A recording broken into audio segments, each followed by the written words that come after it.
నమస్తే, welcome to Meta news. ముందుగా ఈ వీడియోని లైక్ చేయండి, షేర్ చేయండి. మరిన్ని ఇంట్రెస్టింగ్ పొలిటికల్ అప్డేట్స్ కోసం మెటా న్యూస్ని సబ్స్క్రైబ్ చేయండి. ఇక మ్యాటర్లోకి వచ్చేస్తే ఏపీ ఎన్నికల పొత్తుల్లో భాగంగా తూర్పుగోదావరి జిల్లాలో పీటముడి వేయడం లేదు.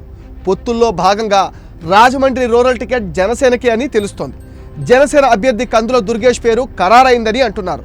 ఆశావాహులు ముఖ్య నేతలతో పవన్ కళ్యాణ్ సమావేశం ముగిసింది.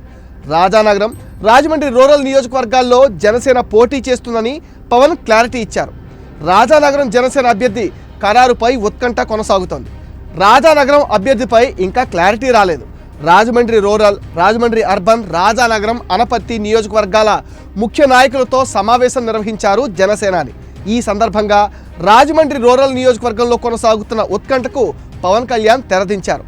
టీడీపీ జనసేన పొత్తుల్లో భాగంగా రాజమండ్రి రూరల్ సీటు జనసేన పోటీ చేయబోతుందని, కందుల దుర్గేష్ బరిలో ఉంటారని పవన్ ప్రకటించారని అంటున్నారు.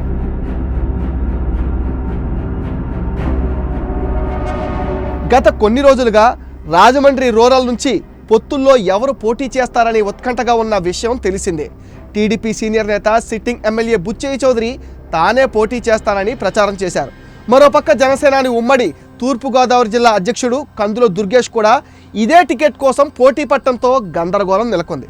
రాజమండ్రి రూరల్ కందుల దుర్గేష్ పోటీ చేస్తారని, అవసరమైతే గోరెంట్లతో మాట్లాడతానని పవన్ పార్టీ నేతలకు హామీ ఇచ్చినట్టు తెలుస్తోంది. ఇప్పటికే రాజానగరం, రాజోల్లో జనసేన పోటీ చేస్తుందని రిపబ్లిక్ డే నాడే పవన్ కళ్యాణ్ తేల్చి చెప్పారు. ఇదిలా ఉంటే గోరెంట్ల బుచ్చయ్య చౌదరి తన సీటు విషయంలో చాలా ఖచ్చితంగా ఉన్నారు.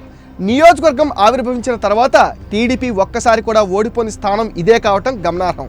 2009, 2014, 2019 ఎన్నికల్లో గెలిచి టీడీపీ హ్యాట్రిక్ కొట్టింది. 2009లో చందన్ రమేష్, ఆ తర్వాతి ఎన్నికల్లో గోరెంట్ల బుచ్చయ్య చౌదరి విజయం సాధించారు. 2019లో ముఖ్యమంత్రి వైఎస్ జగన్మోహన్ రెడ్డి ప్రభంజనాన్ని సైతం తట్టుకొని టీడీపీ జెండా ఎగరవేసింది.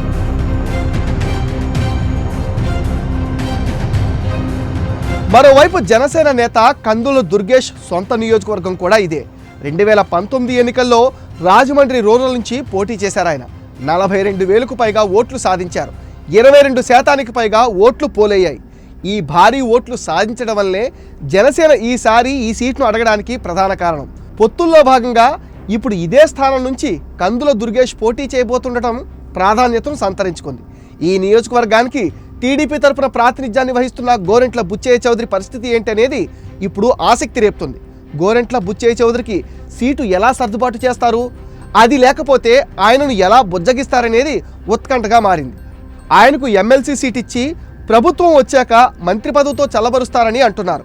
మరోవైపు రాజమండ్రి రూరల్ సీటుపై వస్తున్న ఊహాగానాలు నమ్మద్దంటున్నారు గోరెంట్ల. చంద్రబాబు నాయుడు ఆదేశానుసారం ఖచ్చితంగా గోరెంట్ల పోటీలో ఉంటారు. దీంట్లో ఎటువంటి అనుమానాలు పెట్టుకోవాల్సిన అవసరం లేదు. దీనికి సంబంధించి తొందరలో చంద్రబాబు నాయుడు అధికారిక ప్రకటన విడుదల చేస్తారన్నారు. చంద్రబాబు ఈ విషయంలో క్లారిటీ ఇవ్వాలని, గందరగోళానికి తెరదించాలని టీడీపీ శ్రేణులు కోరుతున్నాయి. ఏది ఏమైనా రాజమండ్రి రూరల్ సీటు మాత్రం అటు టీడీపీ, జనసేన పార్టీలకు ప్రతిష్టాత్మకంగా మారింది. ఇది మెటా న్యూస్ అప్డేట్. ఈ వీడియోని తప్పకుండా లైక్ చేయండి, షేర్ చేయండి. మరిన్ని ఇంట్రెస్టింగ్ పొలిటికల్ అప్డేట్స్ కోసం మెటా న్యూస్ని సబ్స్క్రైబ్ చేయండి. మీ విలువైన ఒపీనియన్ని కామెంట్ సెక్షన్లో పోస్ట్ చేయడం మర్చిపోద్దు. Please subscribe to Meta news.